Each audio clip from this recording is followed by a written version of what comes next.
Bismillahirrahmanirrahim. Assalamualaikum warahmatullahi wabarakatuh. Halo teman-teman, saya di sini akan menjawab pertanyaan dari teman saya yang bernama Rizky Kinanti, yang dimana pertanyaannya sesuai materi yang saya presentasikan kemarin. Yang pertanyaannya itu adalah, kenapa kitab Injil diturunkan? Kitab Injil adalah kitab yang diturunkan kepada Nabi Isa, yang dimana pada saat itu hidup tiga nabi yang bernama Yahya, Zakaria, dan Nabi Isa. Orang-orang yang mengikuti ajaran Nabi Isa maka akan dibunuh oleh kaum Turba. Dan di sini kemudian ada murid dari Harawiyun, Syekhul Islam. Menurut Syekhul Islam Ibnu Taimiyah rahimahumullah taala yang bernama Matta dan Yohanes. Dan kemudian Matta dan Yohanes yang menulis Injil dari ajaran Nabi Isa.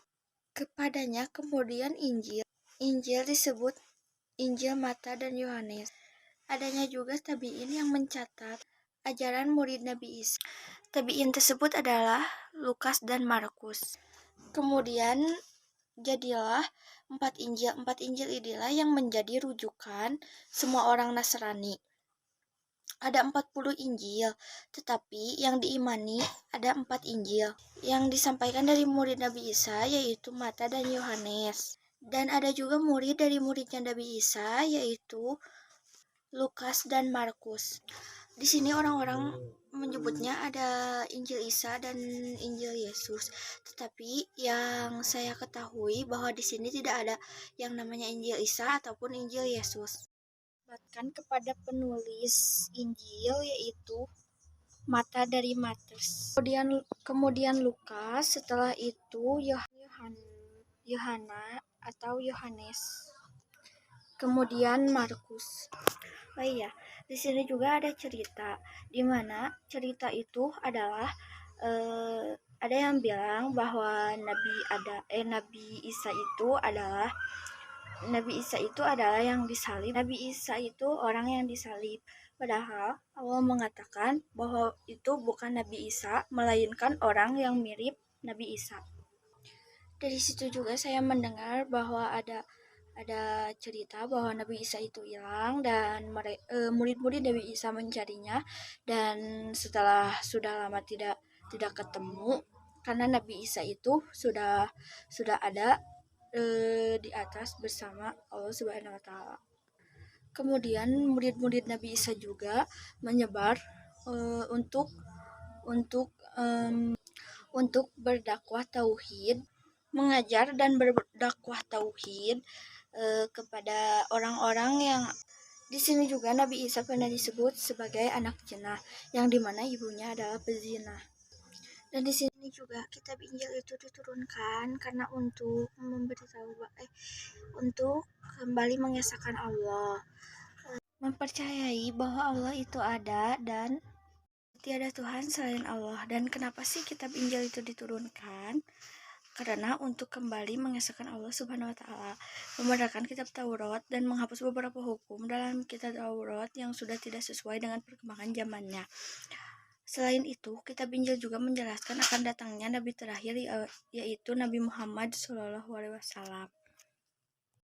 Dilansir dari laman resmi Kementerian Pendidikan, Kebudayaan, Riset, dan Teknologi Republik Indonesia, kitab Injil itu diturunkan kepada Nabi Isa, pedoman hidup sampai akhir hayat. Diturunkannya firman Allah di dalam kitab Injil kepada Nabi Isa diceritakan dalam Al-Quran, tepatnya pada surat Al-Maidah ayat 46, sebagai berikut.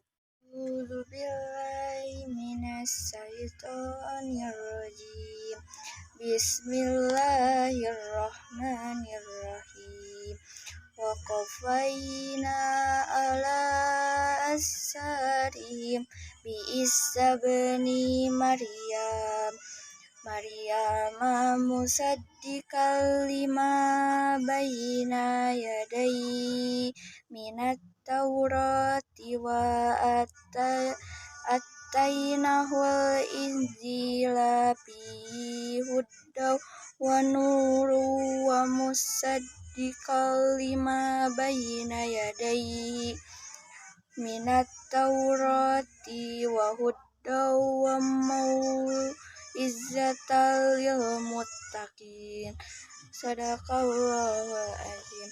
Di sini ada artinya, dan kami teruskan jejak mereka dengan mengutuskan Isa putra Maryam membenarkan kitab yang sebelumnya, yaitu Taurat. Kami menurunkan Injil kepadanya.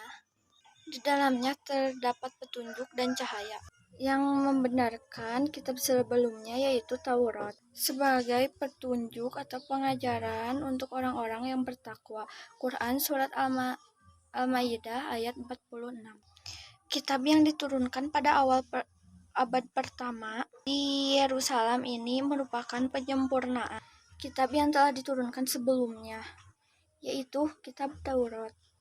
Oleh karena itu, kitab Injil berisi berbagai panduan untuk mencegah umat manusia dari kesesatan dan terjadinya beragam dosa dan kesalahan. Di sini juga ada Quran Surat Maryam ayat 30. Bismillahirrahmanirrahim. Qala inni abdullah ataniyal kitaba wazzalani nabiyya, yang artinya, dia Isa berkata, sesungguhnya aku hamba Allah, dia memberiku kitab Injil, dan dia menjadikanku seorang nabi. Sementara itu umat Kristen mengimami bahwa kitab Injil itu bukan diturunkan kepada Nabi Isa, melainkan ditulis oleh Matius, Markus, Lukas, dan Yohanes. Selain itu, kitab Injil juga berisi ajaran untuk hidup dengan zuhud dan menjauhi kerakusan maupun ketamakan terhadap dunia. Zuhud artinya mengalihkan kesenangan dari sesuatu kepada sesuatu yang lebih baik. Sekian penjelasan dari saya. Mohon maaf bila banyak kesalahan. Wassalamualaikum warahmatullahi wabarakatuh.